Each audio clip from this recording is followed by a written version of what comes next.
Okay, Shalom Akim, Kahalalem Na Yahweh Bashim Yahshua Bashim Kudash, and double honors to the greatest and apostles. Thali Yahshua for the strength in order to make this video, and Yaratazar that you're also edified, which means you're built up from it, and you're also exhorted, which means you're encouraged from it as well. And when we say Kahalalim La, we're saying all praises to, which Kahalalim La is ancient Hebrew for all praises to. Kal means all, Halalim means praises. And then halal means praise, but in singular form. Halaliyam means praises in the plural form. Yeah, so Ka halalim la, all praises to. And when we say Yahweh, that's the name of the Most High, which means He is, He exists, or He is to be. And when we say Bahasham, we are saying in the name. Ba means in, Ha means the, and then Sham, again ancient Hebrew, Sham. Because in the ancient Hebrew alphabet, 21 of the 22 letters actually end in the sound ah, and then one of the letters, which looks like a letter O, actually sounds as a I. That's the way it ends in terms of its sound. Every other letter like ah, ba, ga, da, ha, wa, za, ha, and so on and so forth, they end in ah. Except for that one letter that looks like a letter O in the English, but in the ancient Hebrew, that's the way it's written. It's sounded as I, as in I. Anyways, so yeah, Bahashem means in the name, and then Yahweh meaning He delivers or He saves. And when we say Bahashem Ruchak Kodash, we're saying in the name Holy Spirit, or in the name Spirit Holy. Ruchak means Spirit, Kodash means Holy, so through the Holy Spirit, that's how we're connected to Yahweh. And then through Yahweh, that's how we then get our intercession onto Yahweh. That's why we say Yahweh Bahashem, Yahweh Bahashem Ruchak Kodash. So, on to today's topic for, as I named it, we inquire via prayer and scriptures as well. And just to start off, I'll get the definition of inquire, so I can get some clarity here. So the Google definition of inquire, it says, ask for information from someone. The second one is to investigate, to look into. But the one that I wanted to bring up was the first definition, which is to ask for information from someone. Typically, when you inquire of something, it's information that's going to aid you in a certain action. The reason why I'm bringing out this definition is because this is what David did in 1 Samuel 23, which Yaratazar, I'm going to read the whole chapter. Just a simple lesson on just how we ought to navigate in this life. Which is really inquiring of Yahweh Bashim Yahshua. Whenever you're in that position where it's like you're uncertain of what to do, you pray about it. Of course, for the brothers that do have access to brothers, really within GMS, those of us within GMS, you have access to the brotherhood for a reason, so that you can get that counsel on what to do, especially when you're uncertain of things, man. And in certain cases, of course, you gotta pray about it, because certain situations, you gotta endure it longer than usual. There's not much that can be said about it. But it depends, though. That's the thing. It depends. That's why you gotta pray to Yahweh Hashem Yahshua, and of course, as the scriptures say, man, we've got the brotherhood as well. So, before I start with 1 Samuel 23, let me get this precept here quickly. So this is Proverbs 3 and verse 5. It says, trust in the Lord Yahweh Bahashem Yahushua with all thine heart, with all your mind, and lean not unto thine own understanding. In all thy ways acknowledge him, and he shall direct thy path. So that's the ultimate aim. It's for Yahweh Bashim Yahushua to direct our paths as we navigate this world, so that we don't, trip up and then, fall into a ditch, metaphorical, fall into a hole, metaphorically speaking, which is can be likened onto the mistakes that might make onto the world, or certain things where it's like it should have not happened if you inquired, but if you then inquired, you would have avoided it. So that's the thing. It says, lean not onto thine own understanding. Because the thing is, if our understanding is rooted within the scriptures, If you then inquire to Yahweh Shem Yahshai Babakusha, Azaria, whatever situation you're going through, then of course he will direct your path, man. That's the point. But then, as the scriptures say, pride cometh when the person departs from their maker, man.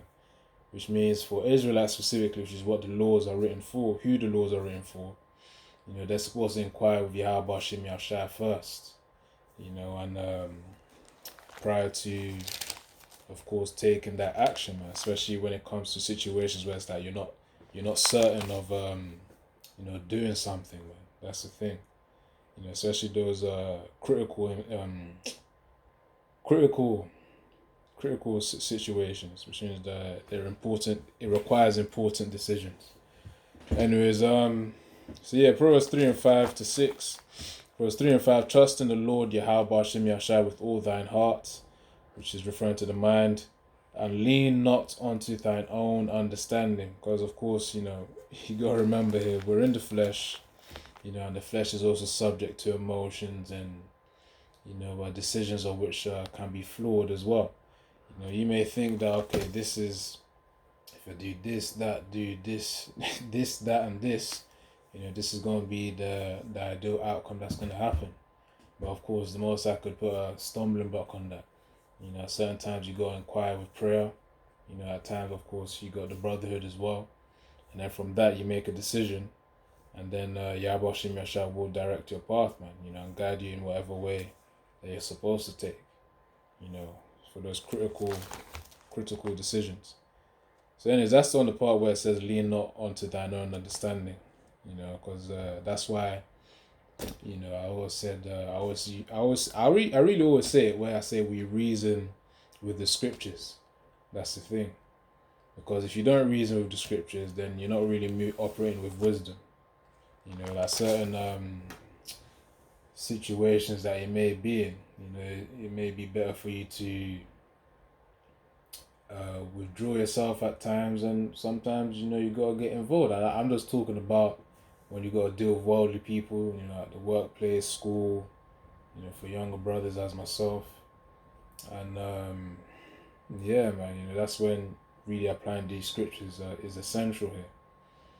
And it also says in verse 6, Proverbs 3 and verse 6, in all thy ways acknowledge him, and he shall direct thy paths, man. So of course, in all our paths and decisions, Yahweh Shem Yahshai is who we inquire to.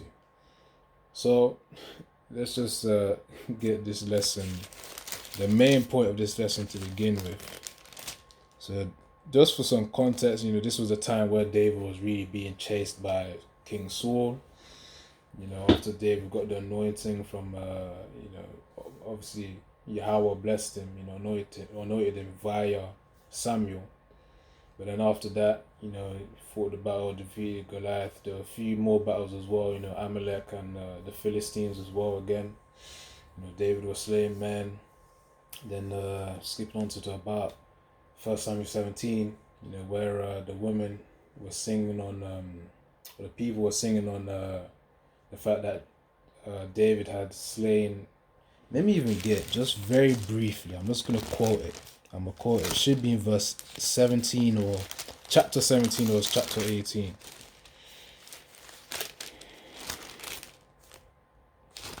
Just hold on. And then from the jealousy, actually, let me read it now. So, I read from verse 5. So 1 Samuel 18, and from verse 5, and David went out whithersoever Saul sent him, and behaved himself wisely, and Saul set him over the men of war, and he was accepted in the sight of all the people, and also in the sight of Saul's servants. So of course, David's respect was really getting increased there as he obeyed Saul in terms of Saul's trust of David being over his men, his soldiers. So it says in verse 6, and it came to pass as they came when David was returned from the slaughter of the Philistines. So this was another Philistine battle that David returned from. that the women came out of the cities, out of all the cities of Israel, singing and dancing to meet King Saul. Hold on. It says, let me read that again. That the women came out of all the cities of Israel, singing and dancing to meet King Saul. Okay, come on, I read that right. So to meet King Saul, and with tabrets, with joy, and with instruments of music. I know, so luck if it reads a bit weird, because certain KJV versions, the English is quite old, so sometimes, like, letter V is written as letter U, and then you start to get confused with what's what. But let me just double check quickly. Well, the point is, those are musical instruments that was used, for singing, dancing, get the music up, get the vibe up, as a celebration for David and King Saul coming out of battle, man. The Philistines, victory over the Philistines.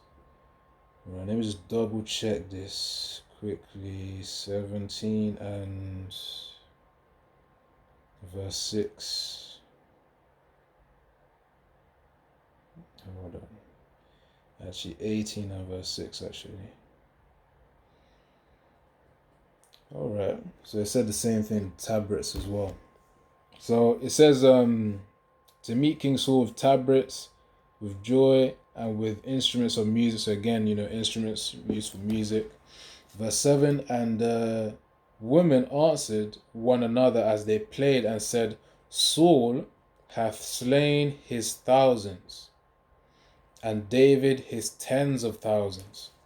And Saul was very wroth, he was angry, and the saying displeased him. So when the woman said that, Saul has slain thousands, but David tens of thousands, it's like, he's, how do you say this, man?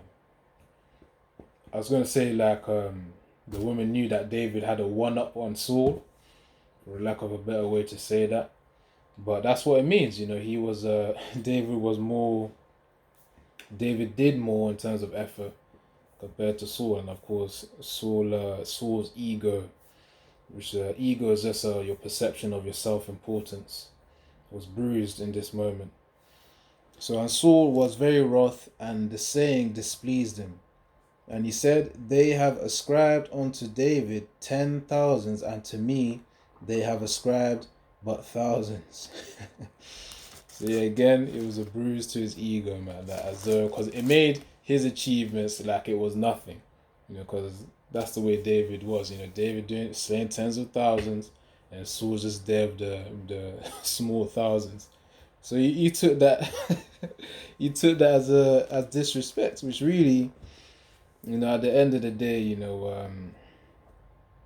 can liken that as onto vanity, man. It's just how can you say this?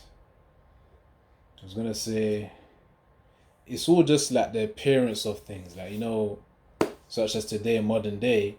It's like saying one person is a millionaire and then another one person is a billionaire, but the riches fade away. That's the thing. You're gonna die and you're gonna leave it. So why then should you pride yourself over that or feel disrespected? But of course, when the ego is based upon materialistic things or based upon carnal achievements, such as that, slaying men, it's like, then you're bound to be bruised, man, if someone else slays more men than you. Hence why we shouldn't really esteem these things to be big, whether that be, for back in the day, slaying men, or for the modern day, it can be money, or just appearances and, certain clothing, people being able to afford certain things, you can't afford certain things. At the end of the day, the Most High doesn't look on the outward appearance, he looks on the inward, man. I'm going to get that right now. It should be 1 Samuel 16 as well, because that's the way we ought to look. So 1 Samuel 16 and verse 7. But the Lord Yahweh said unto Samuel, Look not on his countenance, don't look at his appearance, or on the height, or his stature, because I have refused him. You see, for the Lord seeth not as man seeth, for man looketh on the outward appearance, But the Lord Yahweh looketh on the heart. He looks into the mind. He looks into the spirit, of an individual. That's why these carnal things, these carnal achievements, really at the end of the day don't really matter as much. Of course, it may help with, I guess, developing the ego. But at the end of the day, that ego shouldn't be rooted, that confidence shouldn't be rooted in, physical achievements, because all those fade away. Jacob's trouble, all that ain't gonna matter. But the point is that it fades away. The Most High looks at the spirit. He looks into the person's mind, he looks into the person's spirit. He doesn't really care. He doesn't care about that outward appearance, man. Now, not to say that, of course, he does like cleanliness, but he doesn't look on just the physical appearance of a person straight up. He examines the spirit, the inward man. So anyways, that's just to address that issue there of Saul having his ego bruised. Just because of David having higher achievements than him. So that's broken down. Now, what was I going to say about this? And Saul verse 9, actually verse 8 again. And Saul was very wroth, and the saying displeased him, and he said, they have ascribed unto David 10,000s, and to me they have ascribed but thousands, and what can he have more but the kingdom? You see, because Saul was ruler over the kingdom. Now verse 9, and Saul eyed David from that day forward. So of course he starts to have an eye on him, man. When the scriptures talk about evil eye, he had that evil eye towards David, like, yeah, man, he wants to do something to him, want to put him down, essentially. So verse 10, and it came to pass on the morrow that the evil spirit from the Most High came upon Saul, and he prophesied in the midst of the house, and David played with his hand as at the other times, and there was a javelin, there was a javelin in Saul's hand, kind of like a spear. Now it says, and Saul cast the javelin, for he said, I will smite David even to the wall with it. And David avoided out of his presence twice. I'm laughing, man, because I'm just imagining, Benjamin actually having a spear and then striking it on David, man. That's some wild stuff. But yeah, sit up here, man. Sometimes when you visualize the scriptures, it's like you can just imagine it, because Benjamin, of course, typically being the so-called Jamaicans. Imagine a so-called Jamaican person having a javelin, they're there in the house, and then flipping. He's got that evil eye. He's about to strike David with it, and David, dodges, and it's like, yeah, man. That's some scary stuff, man. Benjamin can be wild like that as well. So, all through the spirit when you go into their traits in Genesis 49.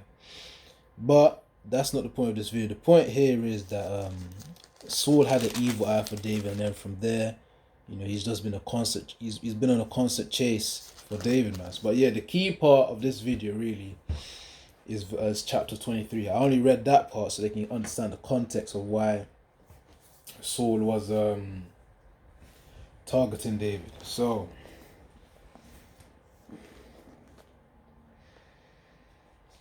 alright, I'm gonna read. Yeah, let me just start reading. So 1 Samuel chapter 23 onwards. Actually, no, just chapter 23. That's really the key part I want to get. So First Samuel chapter 23 and verse 1. Then they told David, saying, behold, so prior to this as well, more context here. David just finished fleeing, from how can I say this? Pretty much David was on the run. He went to another part. Let me see where it says here. He went to another part of the land. I think in the previous chapter it says Adullam, a cave called Adullam. But the point is he fled, and then a priest helped him. Then when the priest helped him, he gave him Goliath's sword. Then after that, he fled again. And Saul was on his tail. He heard news that David fled. And he tried to slay him, but that's just some more context. Prior to that, he also killed the family of Ahimelech, which is in the previous chapter, chapter 22. And yeah, man, apart from one son that fled to David, to get his safety. So that's just some more context, for more recent context to understand this. So not Proverbs, 1 Samuel 23 and verse 1. Actually, hold on, just bear with me, hold on.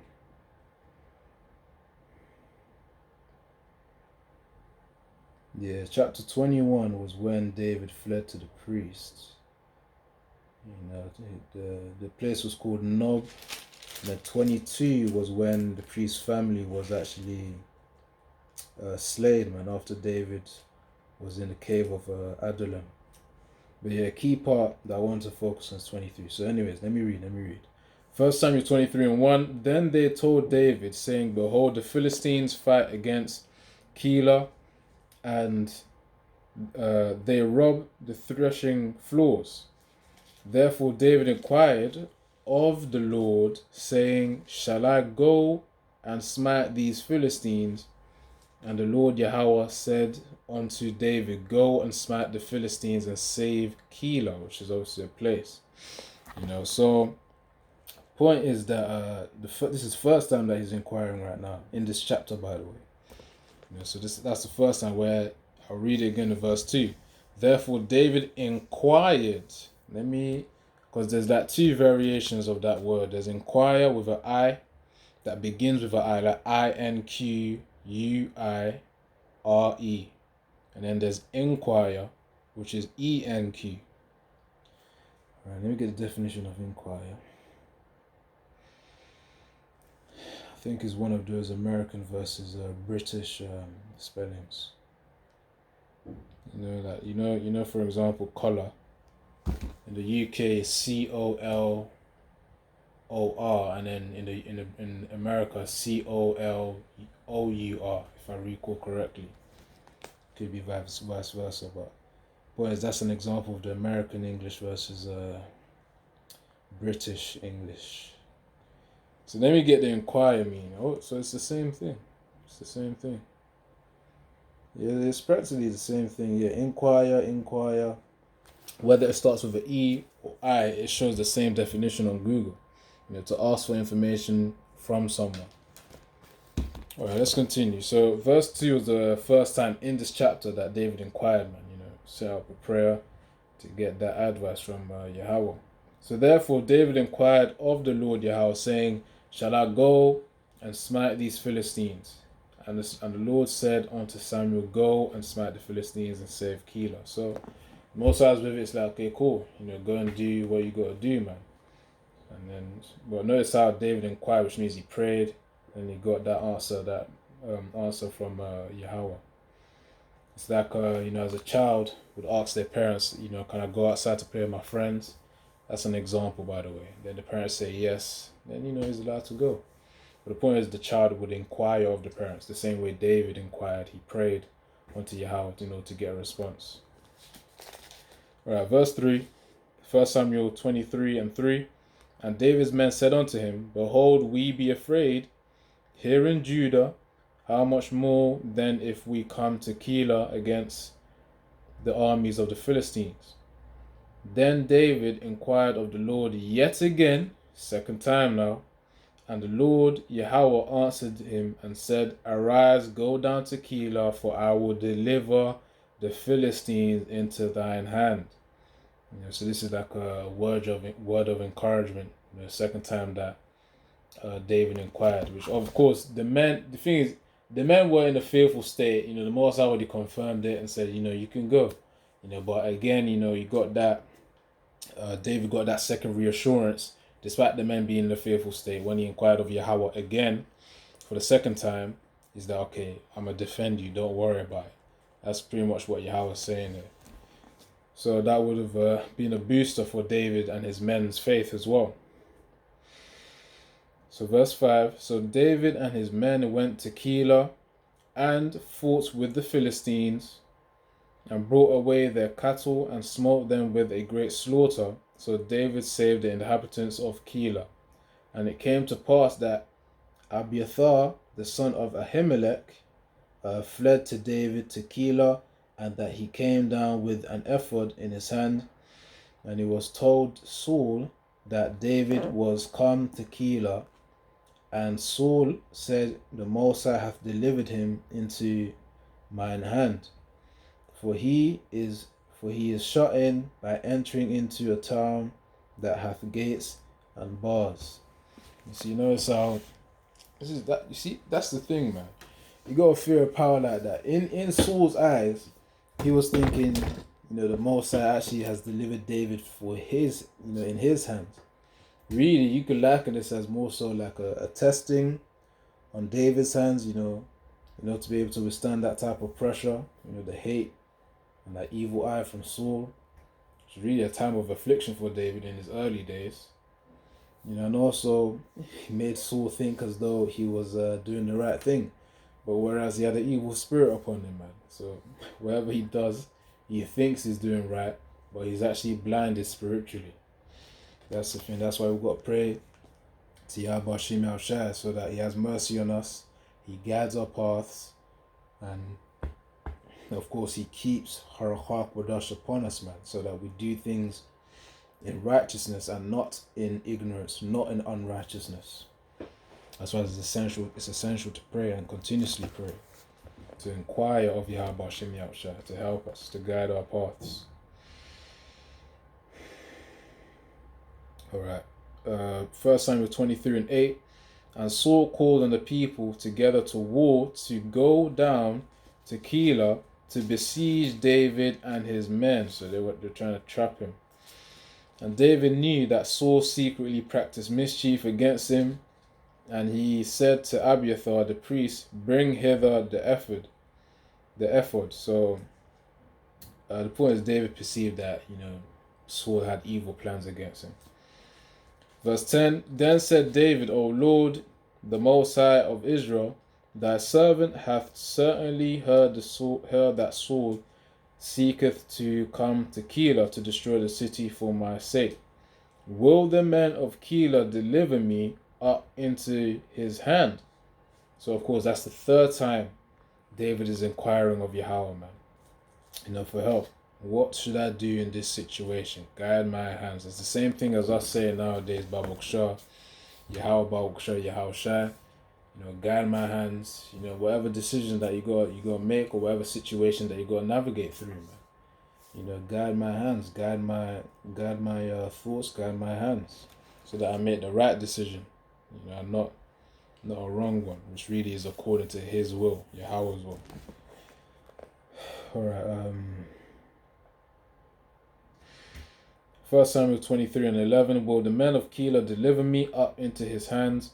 Will Saul come down as thy servant hath heard, O Lord Yahweh of Israel, the Most High of Israel?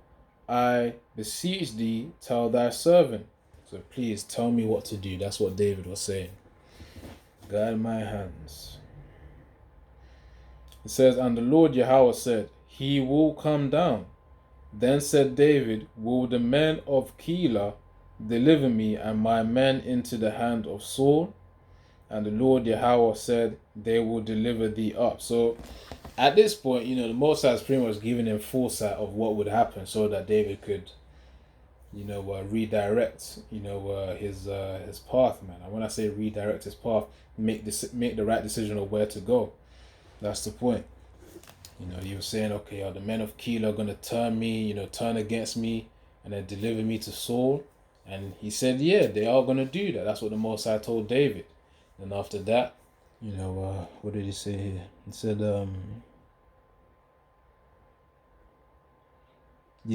that's pretty much what he says. Will the men of Keilah deliver me and my men into the hand of Saul? And Yahweh said, they will deliver thee up. So he confirmed it. Yahweh said, they are going to turn against you and deliver you up to Saul.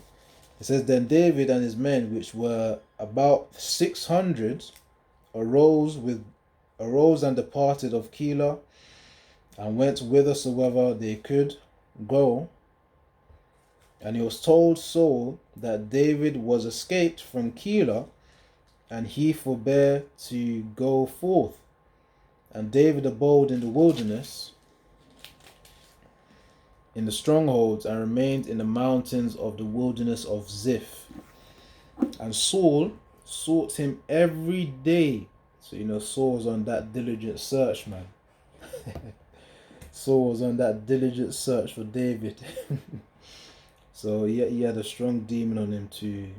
He was practically restless until, he had that restless spirit on him to make sure David was going to die.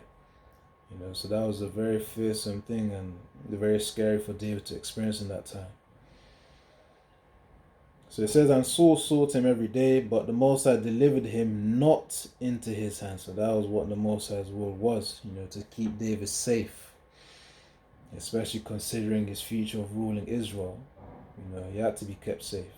And David saw that Saul was come out to seek his life, and David was in the wilderness of Ziph in a wood. And Jonathan, Saul's son, arose and went to David into the wood and strengthened his hand in the Most High.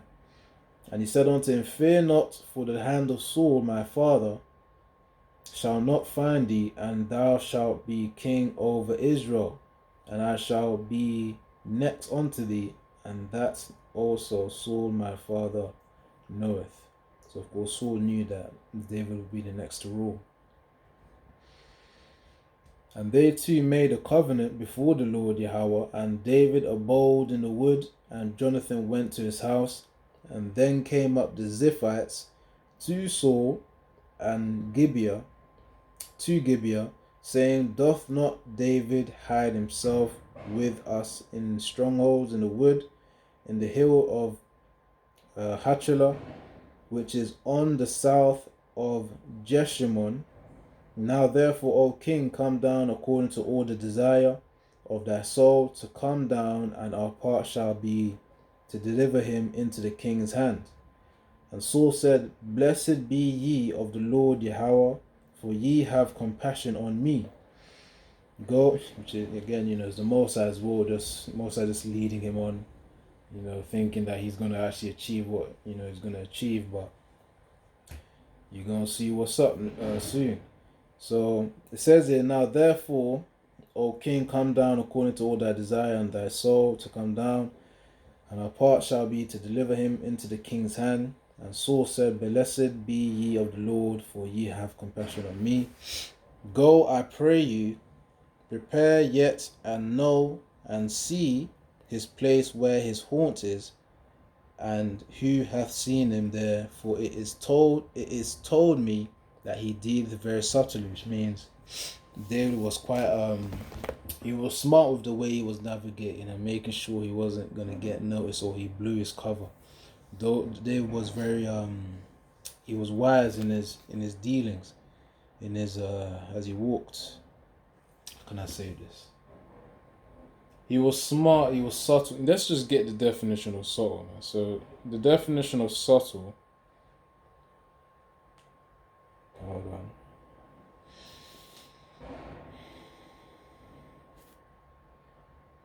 Definition of subtle, it says especially of a change or distinction so delicate or precise as to be difficult to analyze or describe. It says making use of clever and indirect methods to achieve something. So of course it's using cleverness when he was escaping Saul. And Saul knew he was clever. That's what he was saying there, where it says, for it is told me that he dealeth very subtly. So of course David was very clever when escaping Saul. Now verse 23, Proverbs 1 Samuel 23 and 23. See therefore and take knowledge of all the lurking places where he hideth himself, and come ye again to me with the certainty, and I will go with you. And it shall come to pass, if he be in the land, that I will search him out throughout all the thousands of Judah. So again, Saul had that diligent demon on him. But really the reason why I call it a diligent demon, because the thing is the intention was wrong, which is to slay David. There ain't nothing wrong with diligence. It's the intention behind it that matters. Now, let's see. So, 1 Samuel 23 and 24, it says, "And they arose and went to Ziph before Saul, but David and his men were in the wilderness of Maon, in the plain of the south of Jeshimon. Saul also and his men went to seek him, and they told David wherefore he came down into a rock and abode in the wilderness of Maon or Maon. And when Saul heard that, he pursued after David in the wilderness of Maon. And Saul went on the side of the mountain, and David and his men on that side of the mountain. And David made haste to get away for the fear of Saul." So, David was on the run. He was on the run. So it says, "For Saul and his men compassed David, and his men round about to take them." So, of course, Saul encircled David. And if I recall correctly, Saul actually gathered with himself about 3,000 men. Let me see. Hold on.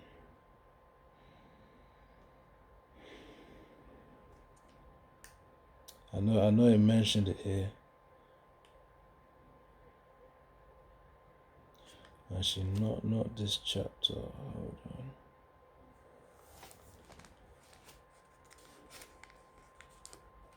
It talks about Saul actually having thousands of men with him. Hold on.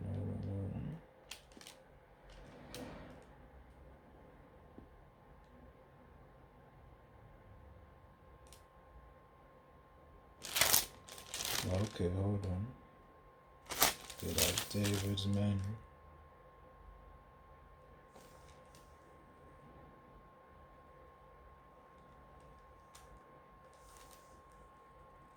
Yeah, so look, okay, I know he had about 1,000 men or so, 1,000 to 3,000. It's mentioned within one of these chapters here.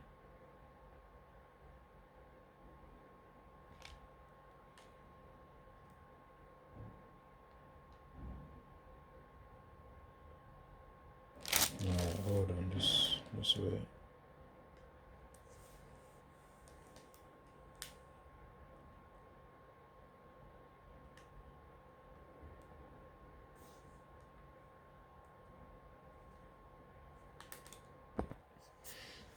I searched up and I realized it was actually a chapter ahead because I was reading ahead, but I was getting it mixed up with the same chapter. But yeah, in chapter 23, it does actually mention it, from what I'm aware of right now. But yeah, it was about 3,000 men, in order to target David in chapter 24. In 1 Samuel 24 and verse 2 to be specific. But going back to 23, starting from... I'll start from 25. So 1 Samuel 23 and 25. "Saul also and his men went to seek him, and they told David wherefore he came down into a rock and abode in the wilderness of Maon. And when Saul heard that, he pursued after David in the wilderness of Maon. And Saul went on the side of the mountain, and David and his men on the side of the mountain. And David made haste to get away for fear of Saul. For Saul and his men compassed David and his men round about to take them. But there came a messenger unto Saul, saying, Haste thee and come, for the Philistines have invaded the land. Wherefore Saul returned from pursuing after David and went against the Philistines. Therefore they called the place Selah Hamalekoth. And David went up from thence and dwelt in the strongholds of Engedi.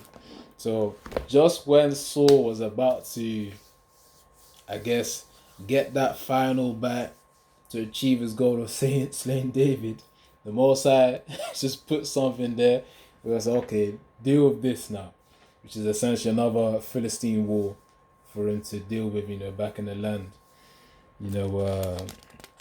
Prior to pursuing David, man. So of course, the Most High put a distraction on him. You know, it was like, nah, you ain't gonna do nothing yet. And even in chapter 24, you know, that's you know, it's pretty much wrapped up there, man, where Saul came to his senses. You know, from that chapter though specifically.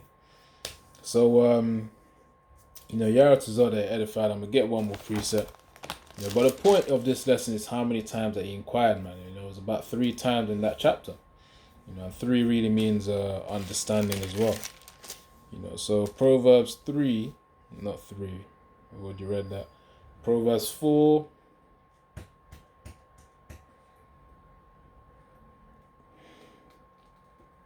Alright, Proverbs 4 and verse 26. Ponder the path of thy feet, and let all thy ways be established.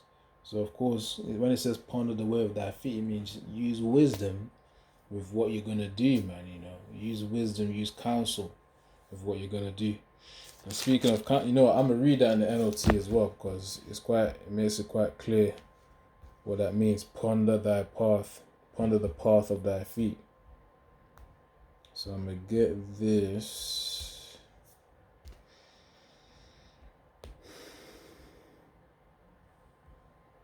Yeah, just hold on.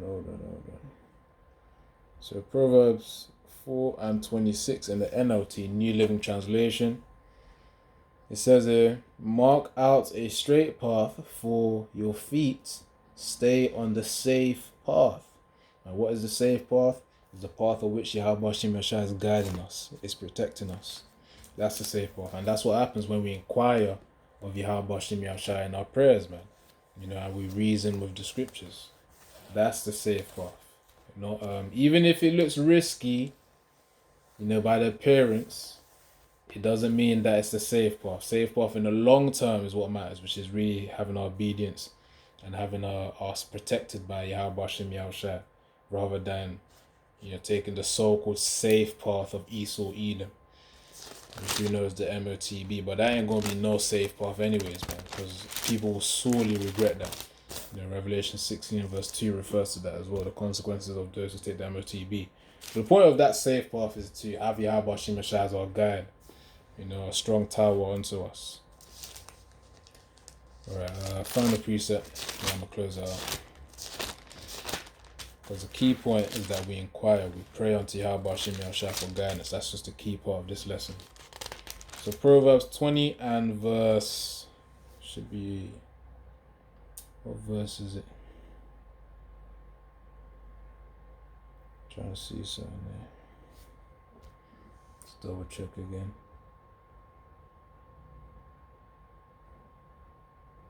Okay. Let's see.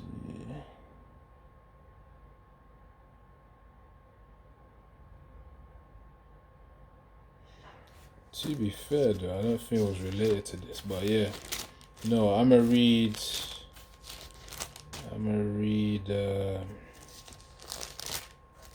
hold on, let me check that. I might be in the wrong chapter.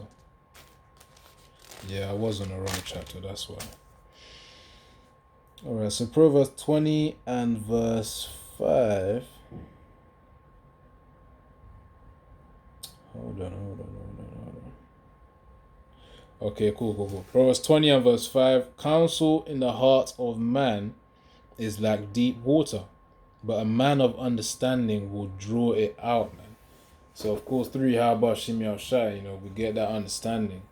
But, of course, sometimes, you know, it's got to be drawn out. Like, it may take some time in order to know what to do sometimes. You know, when you're inquiring of Yahweh Hashem Yahushua, it requires patience to draw out, okay, so that's why it has to be done this way, and that's why it shouldn't be done the other way. You know, so I'll read again, Proverbs 20 and 5, counsel, you know, see it as advice, in the heart of man, the mind of man, is like deep water. It says, but a man of understanding will draw it out. So, of course, you know, a man of understanding, which is really one who can reason with the scriptures on a deep level, will be able to bring out counsel, you know, for he who needs it. You know, so, which we all need counsel, man, you know, from Yahweh Hashem Yahushua. That's why we pray for him to guide our steps. But yeah, I'm gonna end off there. The point of the lesson really is just to inquire of Yahweh Bashim Yahushua, man, through prayer and through these scriptures. So when you, of course, navigate this life, you're reasoning with the scriptures, and also you're praying as well, so that he guides your paths. He guides your path. So yeah, Shalom. Yahweh Bashim Yahushua Bashim Hakudash. Double honors to the great Muslim apostles, and Yaratazar, that you've been built up and you've been encouraged from this video as well. Shalom.